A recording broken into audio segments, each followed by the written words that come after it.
मित्रों नमस्कार। धन आकर्षण के सिद्धांत का एक टॉपिक चल रहा है और आज हम धन आकर्षण के सिद्धांत में बात करेंगे धनु राशि की। धनु राशि वाले व्यक्तियों के पास ऐसे कौन से योग होते हैं जिसमें आपके पास धन की कभी कमी नहीं होती है और आप तरक्की करते रहते हैं, और ऐसे कौन से दोष हैं जिनके कारण कि आप मेहनत करते हैं और आपको सफलता नहीं मिलती है, वो लगातार आपको नुकसान होता रहता है। और ऐसे कौन से कार्य करें कि आपकी कुंडली में धन योग नहीं है तो भी आपके पास उत्तम धन योग की प्राप्ति हो, और वह सावधानी है जिसको आप रखेंगे तो निश्चित रूप से आपके पास धन की कभी कमी नहीं आएगी। मित्रों, हम आपसे इन सब बातों की चर्चा करेंगे, आप इसको ध्यानपूर्वक सुने। चूँकि आप ज्योतिष के विद्यार्थी नहीं हैं तो थोड़ा सा आपको मेरी बात समझने में दिक्कत हो सकती है, लेकिन मैं जो सूत्र दे रहा हूँ ये आपको समझ में आ जाएंगे कि कैसे कैसे कैरेक्टर्स होते हैं, उनसे ही आप अंदाज़ लगा सकते हैं, और जो मैं उपाय बताऊँगा वह उपाय आप करेंगे, आपको लाभ मिलेगा। तो सबसे पहले तो हम देखते हैं ऐसे कौन से ग्रह योग हैं जिनके माध्यम से आपको धन लाभ हमेशा होता रहता है। धनु राशि वाले व्यक्तियों के लिए धन का जो संबंध है वह गुरु से और शनि से।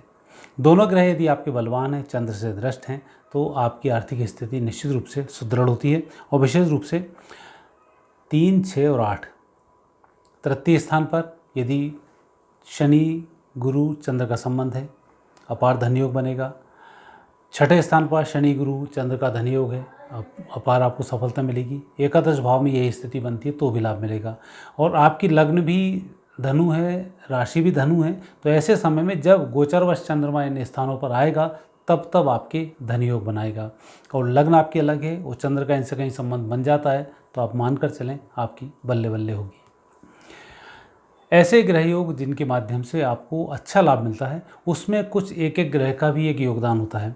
जैसे चंद्रमा धनु राशि में है, दूसरा गुरु द्वितीय स्थान पर है। द्वितीय स्थान का गुरु आपको अच्छा धन देता है, धन की कमी नहीं आने देता है। लेक्चर देने में, लोगों से बात करने में आपको लाभ मिलता है और वाणी के माध्यम से आप कमाते हैं। लेक्चरर होते हैं, प्रोफेसर होते हैं, पत्रकार होते हैं, एक अच्छे वक्ता होते हैं, उससे आपको लाभ मिलता है। पैतृक संपत्ति भी आपको प्राप्त होती है। तीसरे स्थान पर शनि का योग बनता है, आपकी मेहनत सफल होती है, बहुत मेहनती होते हैं, जीरो से लेके हीरो तक आप हो जाते हैं। ये तृतीय शनि की विशेषता है। यदि आप बचपन से कमज़ोर घर में पैदा हुए हैं, पैसा बढ़ता जा रहा है, तो तृतीय स्थान से शनि का संबंध अवश्य होगा। तृतीय स्थान पर शनि की दृष्टि हो सकती है, तृतीय स्थान पर शनि विराजमान हो सकते हैं। पंचम भाव में यदि गुरु हैं तो ऐसे व्यक्ति के पास बड़े परिवार में व्यक्ति जन्म लेता है, अच्छी तरक्की करता है, उस परिवार के धन को बढ़ाने का भी वह कार्य करता है। वो छठे स्थान पर शनि है तो निश्चित माने कि आप शत्रुओं से भी पैसा कमाते हैं, राजनीति में सफल होते हैं, आपका कोई प्रतिद्वंदी नहीं होता है, एक तरफा आपका काम चलता है। तो ऐसे समय में शनि का छठे स्थान से संबंध होता है और यह संबंध पूर्व जन्म के पुण्यों के माध्यम से प्राप्त होता है और आपके पास धन की कमी नहीं होती है। गुरु सप्तम भाव में विवाह होता है, विवाह के बाद भाग्योदय होता है, फिर धन की कभी कमी नहीं आती है। भाग्य स्थान पर गुरु, ऐसा व्यक्ति चांदी की चम्मच लिए हुए ही पैदा होता है और जीवन ऐशो आराम से व्यक्ति का व्यतीत होता है, उसमें भी आपको लाभ मिलता है। एकादश भाव में गुरु शनि, ये भी एक उत्तम संयोग है कि आप किसी भी परिस्थिति में रहें, धन की कमी आपके पास नहीं आने देता है। तो ये जो ग्रहों का एक संयोग है, यह संयोग आपके साथ जुड़ता है पूर्व जन्म प्रारब्ध से और आपकी मेहनत से। अब इसमें कुछ दोष भी हैं जिनकी हम आपसे चर्चा जरूर करेंगे, क्योंकि हर व्यक्ति के पास धन धनु राशि पे नहीं होता, हर व्यक्ति बहुत ज़्यादा सफल नहीं होता है, तो ये तो दोष हैं। और इन दोष में ग्रहों का भी संबंध है, और जो ग्रह आपके बेकार हैं इन ग्रहों को कैसे ठीक करें वह भी चर्चा में आपसे हाथों हाथ करता जाऊंगा, ताकि जो व्यक्ति ज्योतिषी नहीं है वह अपनी परिस्थिति को देखकर समझ जाएं और उपाय कर लें। और मेरे उपाय आपको कहीं नुकसान नहीं देंगे, इसलिए आप उपाय कर सकते हैं, इसमें कोई दिक्कत नहीं होगी। आप अपने कर्म और मेहनत से धन योग को कैसे बनाएं? इसमें सबसे पहला संबंध है यदि आपका गुरु गलत स्थान पर है। जैसा मानकर चलें गुरु चतुर्थ स्थान पर है, ये पैतृक संपत्ति में दोष बनाता है, पैतृक संपत्ति की प्राप्ति नहीं हो पाती है। अष्टम भाव में गुरु है, ये कहीं संकेत देता है कि हमने किसी व्यक्ति के लिए कुछ गलत किया है और उसके कारण हम इस गुरु में पैदा हुए हैं। अदृश्य शक्ति हमारा साथ नहीं दे पाती है, नुकसान हमें हो जाता है। दसम भाव का गुरु बहुत कुछ मेहनत कराने के बावजूद भी कुछ परिस्थिति ऐसी बना देता है कि हम बने बनाए लाभ को नुकसान में परिवर्तित कर लेते हैं। और द्वादश भाव का गुरु मोक्ष का कारक होता है, इसलिए धन कितना भी कमाए आखिरी में बाबाजियों की स्थिति हो जाती है, व्यक्ति धन खर्च कर देता है और अपने आप को प्रकृति से जोड़कर रखने का प्रयास करता है, धार्मिक बताने का प्रयास करता है और नुकसान उठा बैठता है। तो ऐसे समय में यदि 12वें स्थान पर आपका गुरु है तो आपको गुरुओं की सेवा करनी चाहिए, सन्यासियों की सेवा करनी चाहिए। यदि आपके आसपास कोई सन्यासी आते हों, चाहे 50 रुपये दान करें, दक्षिणा उनको जरूर दें, उनके चरण स्पर्श करें, आपको लाभ मिलेगा। घर के जो बुजुर्ग हैं उनके आप प्रतिदिन चरण स्पर्श करें, द्वादश गुरु का लाभ आपको मिल जाता है। चौथे स्थान पर गुरु है तो व्यक्ति को धन का दान करना चाहिए गुरुवार के दिन, और अंधों की विशेष रूप से आपको सेवा करनी चाहिए। अंधत्व के दोष से भी मुक्ति मिलती है और अंधों की सेवा करने से चतुर्थ गुरु का दोष भी दूर होता है। अष्टम गुरु यदि है तो अदृश्य शक्तियाँ आपके साथ नहीं होती हैं, तो आपको श्राद्ध पक्ष मजबूती के साथ करना चाहिए। अमावस्या पर तिल होम करना चाहिए, अमावस्या की 14 पर बरगद पर दूध चढ़ाना चाहिए, इससे आपके अष्टम गुरु के दोष दूर होते हैं। तो ऐसा करने से जो गुरु के दोष हैं ये दोष दूर होंगे तो आपकी तरक्की सुनिश्चित है, क्योंकि आपकी राशि के स्वामी गुरु हैं। गुरु जब मजबूत होंगे तो बाकी लाभ तो आपको मिलेंगे ही। और धनभाव के स्वामी हैं शनि। शनि न्यायप्रिय ग्रह हैं, आप जितनी मेहनत ईमानदारी से कमाएंगे आपको उतना फल प्राप्त होगा। इसलिए आपको इस बात का विशेष ध्यान रखना चाहिए कि शनि आपका दूषित ना हो, तो आप मेहनत बड़ी ईमानदारी के साथ करें, आपको नुकसान नहीं होगा। शनि कहीं गलत स्थिति में चौथे स्थान पर है तो ऐसा व्यक्ति परिवार वालों की बात नहीं मानता है, काम कर लेता है और उसको नुकसान हो जाता है। शनि सप्तम भाव में जीवन साथी की बात व्यक्ति नहीं मानता है और उसको नुकसान हो जाता है। शनि दसम भाव में है तो जो कर्मचारी लोग, जो आपके साथ वाले लोग बोलते हैं सर आप ये काम कर लो, ये काम कर लो, आप उनकी बात नहीं मानते हैं, फिर नुकसान उठा जाते हैं।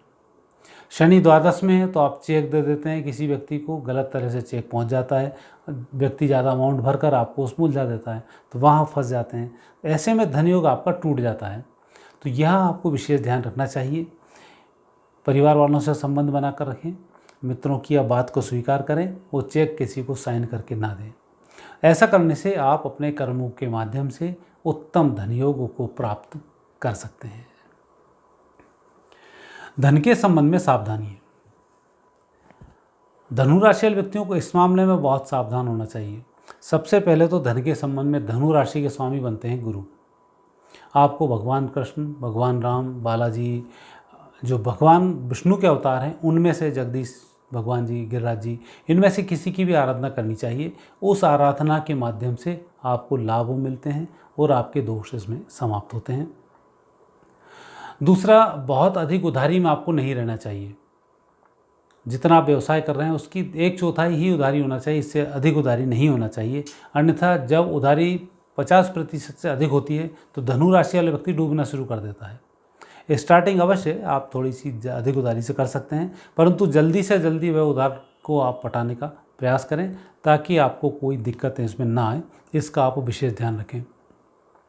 धनु राशि व्यक्ति कई मामले में राजा हो जाता है और कर्मचारियों पर बहुत अधिक भरोसा कर जाता है, तो वहाँ उसको नुकसान हो जाता है।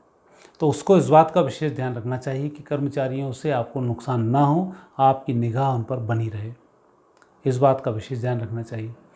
शनि आपके धनभाव के स्वामी हैं, ये आपको परेशान करते हैं। कई बार लोग आपसे पैसा मांग ले आते हैं, फिर वापस नहीं कर पाते हैं। जिन लोगों पर आप भरोसा करते हो उन्हीं को नुकसान होने लग जाता है। आप लोगों की बहुत मदद करना चाहते हो पर मदद गलत लोगों की हो जाती है, उसका भी विशेष ध्यान रखना चाहिए कि आप जो पैसा खर्च कर रहे हो ये पैसा सही जगह खर्च हो, तो उसमें आपको नुकसान नहीं होगा। लक्ष्मी प्राप्ति के लिए आपको प्रयास सतत करना चाहिए।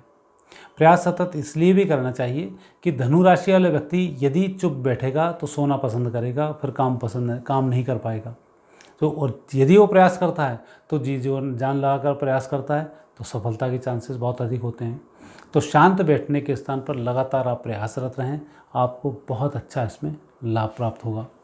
धनु राशि व्यक्तियों में एक और होता है कि किसी भी टारगेट को पकड़ता है उसके पीछे पड़ जाता है, सफलता नहीं होती तब तक रोज सोते जागते उठते खाते पीते, वो एक टारगेट उसके दिमाग में होता है। तो ऐसे में कई बार डिप्रेशन होने के योग बन जाते हैं। तो आपको इस बात का विशेष ध्यान रखना चाहिए कि जो टारगेट आपने लिया है छोटे छोटे गोल हों। ऐसा ना हो कि एकदम मैं बड़ा बनने का सोचूं, बहुत बड़ा उद्योगपति बनने का सोचूं। आप पहले स्टार्टिंग शुरू से करें, वो बढ़ते चले जाएं, आप बिल्कुल बढ़ते जाएंगे। बड़ा बनने का सोच कर यदि आपने प्रयास किया तो आप वहाँ तक नहीं पहुँच पाएंगे और लंबा नुकसान आप कर बैठेंगे। तो आपको शांति भी नहीं बैठना है, काम भी आपको आगे बढ़ाना है और जो काम कर रहे हैं उस पर भी गति बनाए रखनी है। तो उसके लिए आपको लगातार प्रयत्नशील रहना चाहिए। तो ये जो ग्रह योग मैंने आपको बतलाए हैं, इनको आप करेंगे, आपको इसमें लाभ मिलेगा। इन उपायों को आप करें, उपायों से भी आपको लाभ मिलेगा। निश्चित रूप से आपको ये मेरा प्रोग्राम पसंद आया होगा। यदि आपको अच्छा लगे आप लाइक करें और उपाय करने के बाद आपको लाभ मिले तो कमेंट्स बॉक्स में कमेंट्स आप अवश्य डालें। मेरे इस चैनल को आप सब्सक्राइब करें, बेल आइकन बटन दबाएं ताकि हमारे और प्रोग्राम के नोटिफिकेशन आप तक पहुंचते रहें। सहयोग के लिए धन्यवाद। नमस्कार।